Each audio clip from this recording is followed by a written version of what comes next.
better now. It was sticking straight up. Hi, everybody. Welcome to Busy Living So Bomb. Busy Living So Bomb. Busy Living Sober. It's episode 216. And we're on step 6. And JF's here this week. He wasn't here last week, but he's here this week. He's actually outside and I'm inside. Because it's kind of fun to not have him sitting right next to me, I'm being completely honest. Sounds like fun. Does? Oh. So step 6 says that we're entirely ready to have God remove all these defects of character. Mm-hmm. It does. It does. And it's kind of crazy because in the book of the 12-step, if you're in a 12-step group and you actually go to Alcoholics Anonymous, it's that the step 6 is literally, I think, a paragraph. I think it's a paragraph. What do you think? Yeah, it's a little bit more than that, but it's not much. You're right. It's pretty short. 6 and 7 are very short. They're not even pages. They're paragraphs. Yes. And what do you think about that? Well, I think that they assume that after you did step 5, that you would be entirely ready to have all these defects of character removed. I think they really thought that. Like, why wouldn't you be? And what do you think? Well, I think that in the sort of the next book they wrote, the 12 and 12, the 12 steps and 12 traditions, it has an entire chapter on step 6. And it talks a lot about willingness, and it sort of gets into this idea in there that you may have like several different lists. There may be a list of things that you're entirely ready to get rid of now, and things that you're on the fence on. Maybe I want to, and maybe I don't. And, some things that you're like, I just not quite ready to let these things go. So there's a little more to it than that, because it's really, I mean, it really talks a lot about willingness. And, I've talked about willingness before. You have to be willing to change, and you have to be willing to, that's what it really comes down to. I have to be willing to change. To really do this step, I have to be willing to change. I've done all this work. I've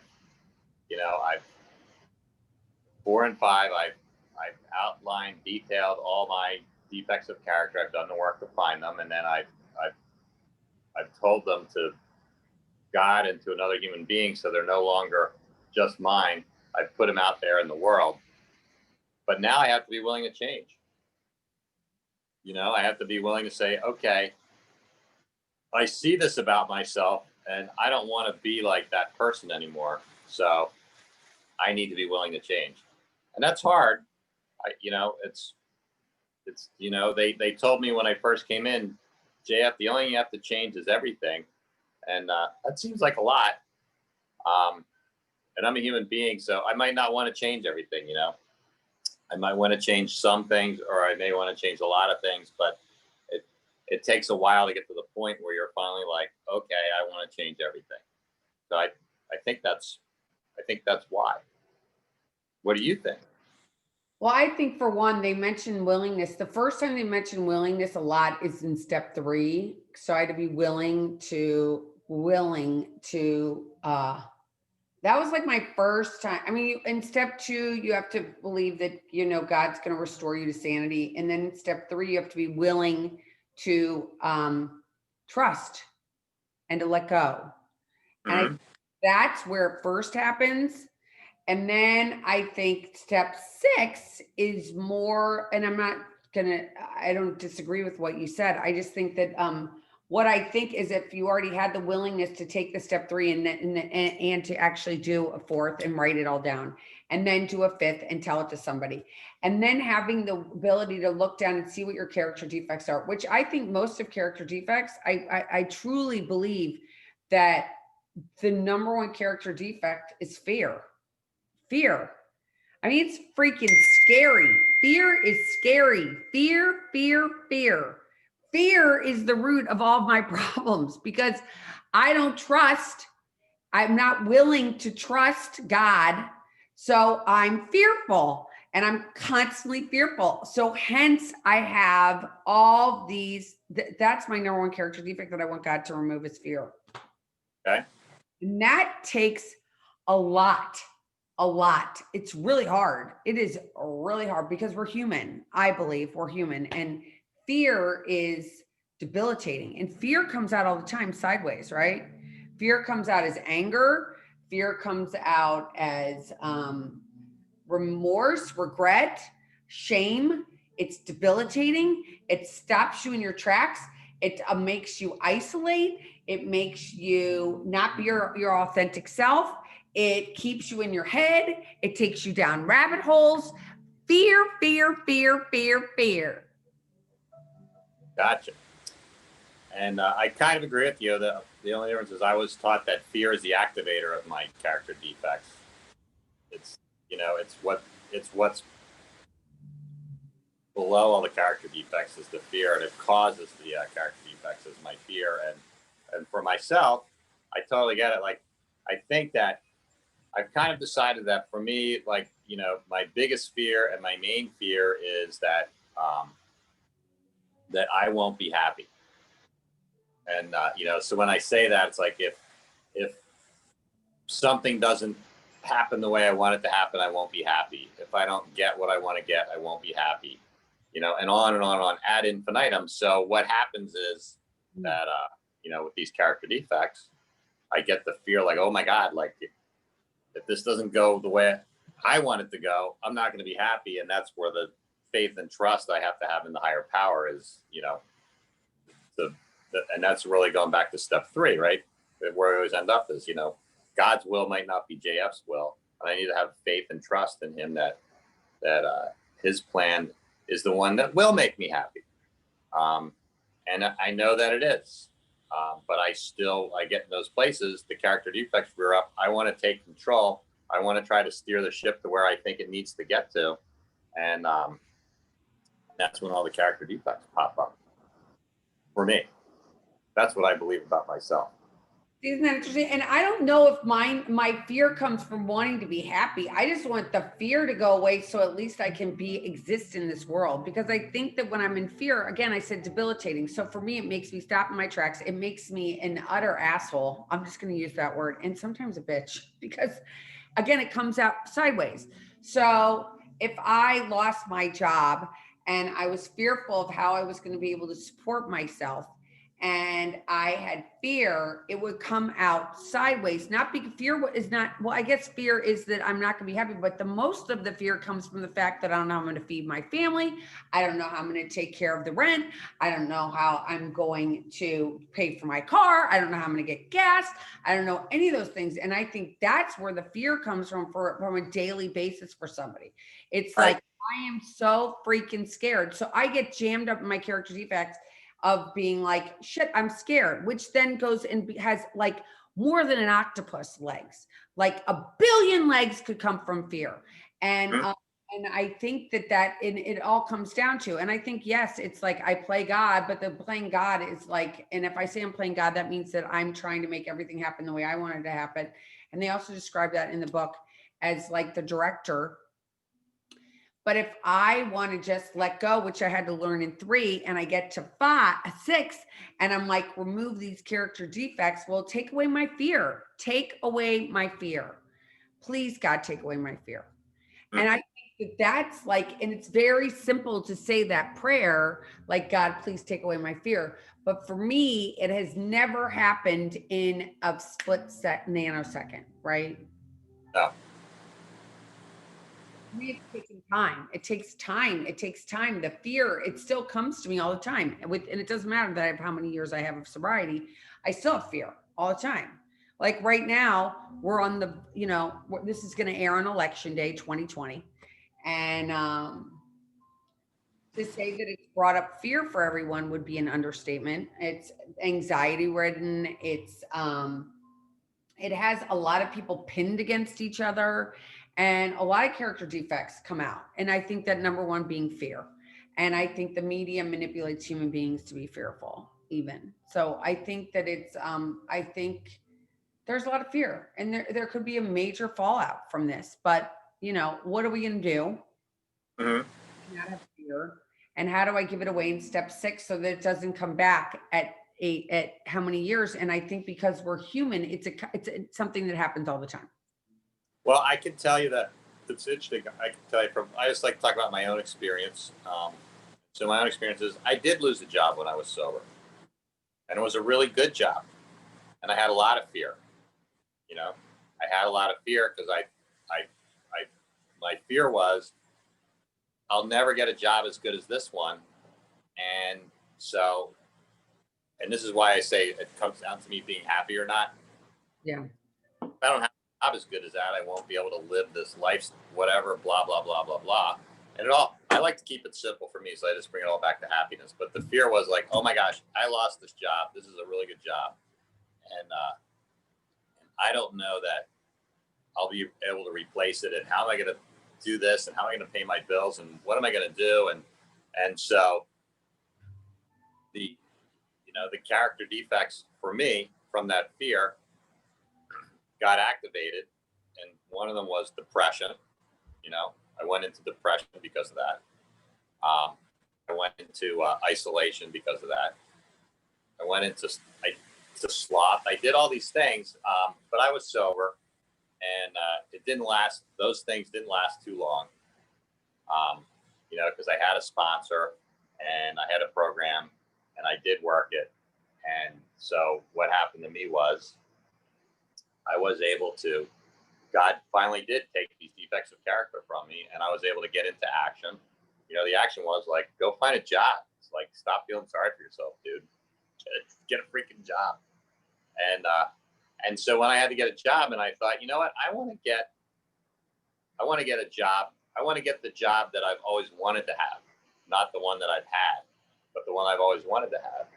And then that's the job that I got. So all those fears that I had were for nothing, because it ended up being a better job than the last job that I had. Just like everything in my life always ends up being better than the last thing that I had, because this higher power that I have always takes me someplace better, right? When I can get out of my own way and let it go, and go with God's plan instead of my plan, it works out great. So that was my experience, with the job thing for me. Not to say that it happens for everybody, I don't know. But for me, it really worked out. But I had all the things happen. I had the fear, I had the character defects, I had to let them go, I had to get into action, I had to do some work, I had to really get close with my community and recovery, so I could figure out what the action was that I needed to take, and I did. So hopefully that's a good story for somebody that's maybe listening, that if you just lost a job or whatever you lose, I've been sober for a little while, and so like things like that don't bother me so much. My fear now is generally centered around my relationships. That's really where that's what activates my fears. Like, how's this relationship going to work out so that JF can be happy? And somebody really smarter than me, kind of said something that made sense to me in the last few 24 hours, is like, maybe you should try to think about how can you make this relationship work out so that the other person could be happy, and quit thinking about JF all the time. Anyway, I probably digress, but that's where I am. I love that. But I want to talk about one thing that I think that we've forgotten is, like, after you've done your 5th step, at least for me, especially my first 5th step, I was like, I felt so free. I felt so liberated. I felt so good. I was like, this is awesome. So when they said go and pray, and I looked at all those character defects, and I was like, okay, I'm going to go pray. And for me, I like to go to church because everybody, I think, knows that I'm a churchgoer. So I went to church, and I just got on my knees, and I was just like, God, please take these things away from me. And it was just really liberating, because I had for so long had carried around this stuff and thinking that I was a horrible person. I was a terrible person. No one's ever going to love me. I'm never going to be lovable. And no one's going to forgive me. Nobody's going to love me. And it was pointed out to me a long time ago that, You know, God forgave me a long time ago. God forgave me because God's forgiving, right? God is forgiving and he forgives everyone. And where did I have I'm going to just use the word chutzpah, but where did I have, like, how do I one up God? Like, that's kind of a big deal to one up God. I don't want to one up God. I'm not bigger than God. I don't think anybody walking on this planet is bigger than God. I think we're all human. We're all fallible. We all can make mistakes. And knowing that God had, once I had done this, I was free and I was willing to go and get on my knees and say, God, please take away these character defects, whatever they were defined as, but the root of them all being fear. Mm-hmm. Okay. That is like, and I do know that after the fifth step, I think in the big book it says, where it suggests you go take an hour and quietly reflect on, I forget exactly how they do it. And, and upon reflection, if you are ready, that's when you go to step 7, right? Which is the, to humbly ask. But they seem that step 6 and step 7 are hard to differentiate because they seem to go so hand in hand. It's hard to imagine that you could be like, okay, I'm good with step 6, but I'm really having a hard time with step 7 now, and get stalled out there. It just doesn't seem to really work that way. Yeah, it's I'm just trying to find out where it is. I'm going to read it in here because okay, I want to just read this to everybody, and if I can find it in here, this is my original. This is my original 6th step. Okay. Step 6, we have emphasized willingness as being indispensable. Are we now ready to let God remove from all of us the things which we have admitted are objectionable? Can he now take them all away, everyone? If we still cling to something, we will not let go. We will ask God to help us be willing. When ready, we say something like this, my creator, and I love this. My creator, I am now willing that you should have all of me, good and bad. I pray that you now remove from me every defect of character which stands in the way of my usefulness to you and my fellows.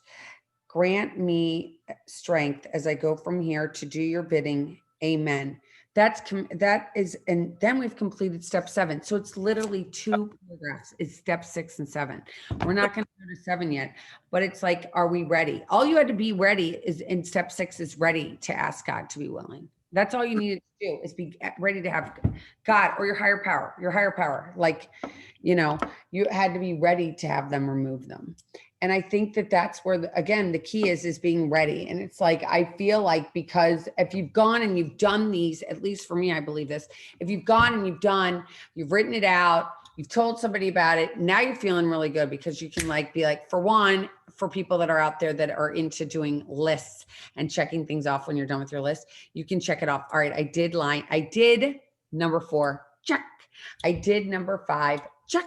And now, geez, if you're going to let me do 6 and then get to do 7 right away, I'm like, really? Oh my God, now I am running with gas. I am going really, really quick right now. It feels really good. I want to keep up the stamina. I want to keep going because in the end, 9th step promises are coming and those are so amazing. So I think that the person that's out there that is listening and going, okay, do I want it? 6 is pretty easy. 6, I think, because at that point you're ready to rock and roll. You're ready to do this. You really want this. I don't think this is a hard one. I think this is actually an easy one. God's reactions, of course, are not, cannot be measured on our time. I can't use my watch and say it's going to happen in 1 second. And we can't be measured like that, though. No, I like that. I see exactly what you're getting at. And I think that I probably overthink it because for me, what I found for myself is that I do a 4th step, I do a 5th step, and especially like the 5th step.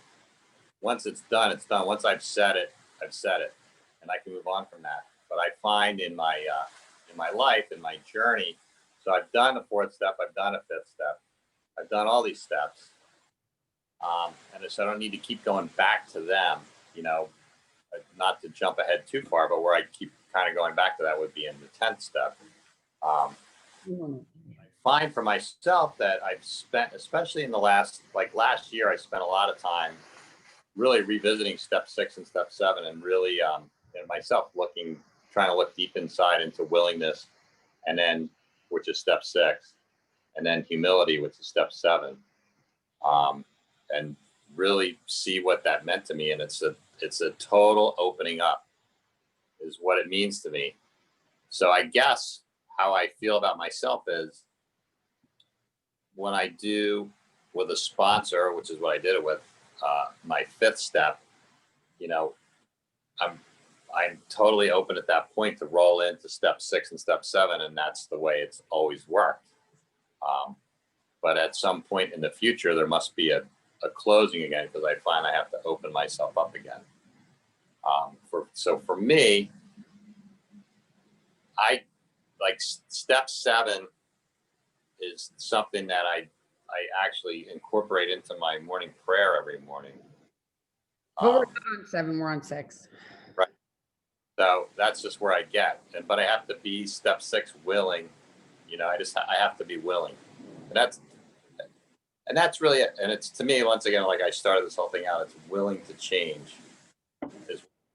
How change am I? I want to not to get adversarial. I'm saying the word wrong. Adversarial, and not to get like combative or anything. I just want to say, do you think, and I was asked by somebody today, I think that because I've always had a relationship with God, I always have. It's like, it's nothing. I mean, I've had it since I was a little kid. I mean, I was going to Catholic church when I was a little kid, and then I went to Episcopal church, and I still go to church, and I've always gone to church.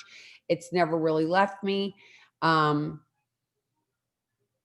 So that being said, I think for me personally, like this step was kind of like, it was, I don't want to say easy, but it was kind of like it's something that's just a part of my life, is knowing that God forgave me in my heart, and knowing that if I get on my knees and I say, God, take this away from me, he will. And I trust in that. So I'm willing because I trust in it. So do you think because I've had a relationship my whole life with God, it's kind of easier? Because I know you, for instance, didn't have a relationship, especially a church relationship.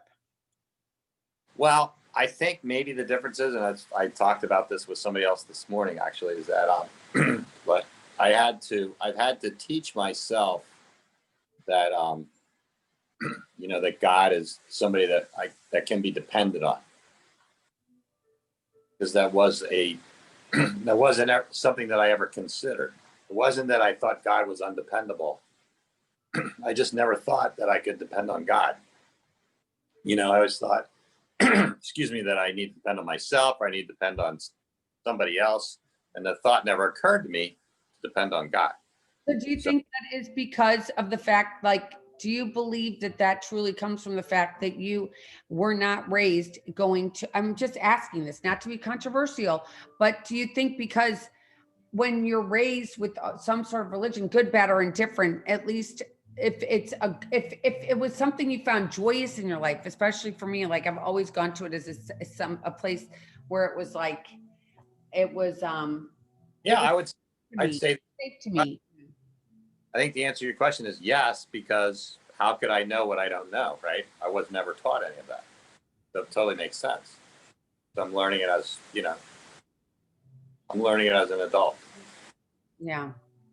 But you're trying, and that's what matters, is that you're really trying. Yeah, that's the willingness part. Yeah, and it's really trying. And it's we're all trying to do our best each day, right? Absolutely. And some days are harder than others. Absolutely. And it's but I think being willing, if you're already been willing to write this down, and you've been willing to talk to somebody, then I think it could come osmosisly, and it doesn't have to come. That's the one thing that I think that is, I don't know if it's a blessing or a curse, but I don't overcomplicate things for some odd reason. I don't know why. Right. And I agree with you, the osmosis thing, because, I'm a strong believer in bring the body and the mind will follow. So, it takes me back to the very basics of AA that I go over and over and over all the time. It's like, it's not what I think that matters. It's not how I feel that matters. It's just what I do. And, so if I show up no matter what I think or how I feel, for me, the way it's worked for me anyway, is if I show up, eventually I get to where I'm trying to get to, you know? Yeah. It's pretty cool stuff, I think, at the end of the day. Really cool. The spiritual journey is awesome. It really is. Because you can't do it wrong. You know, you just can't do it wrong. You just do it. And it's all about trying, you know, and it's just about trying and trying and trying. And that's all that God's looking for from me anyway, is that I just keep trying. Exactly. That's all we can do each day is try. Yeah, it's great. I mean, it's just I love it. I love this step. I do love step 6, because for me, it's just, like I say, the willingness is so key. Yeah. And but it's the desire to change and all that is just, and I do have a strong desire to change. I have, and you know, it takes time. So, you know, it's when you're early in. I was talking to somebody who was early in the other day, and you know, they said, everybody tells me that I'm different, but I don't feel like it.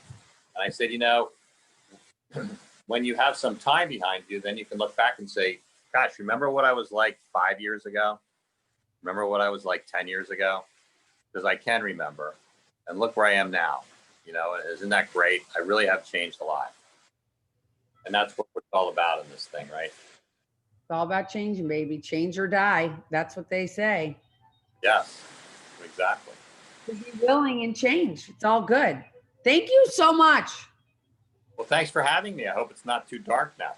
I guess it's dark out. It got dark out. It's very stormy here where we are right now. So I hope everybody stays sane for the next 48 hours. I hope this, whatever will be. And, you know, just get willing and know that everything is, you know, everything's going to be okay. And especially if you stay busy living sober. So that's what it's all about, is staying busy living sober. Please reach out. You can email me at Bizzy, Bizzy, at busylivingsober.com. And until next time, keep getting busy. Living sober. Bye. Sober. He just did it, everybody. I'm trying to get him to do that for how many years? He just actually chimed in. He just did it. Woohoo! It's a pretty big deal. On episode 216, JF chimed in. Yay! All right, everybody. Until next time, keep getting busy, living sober. Mwah! Bye, everybody. Love ya. Bye, everybody. See ya.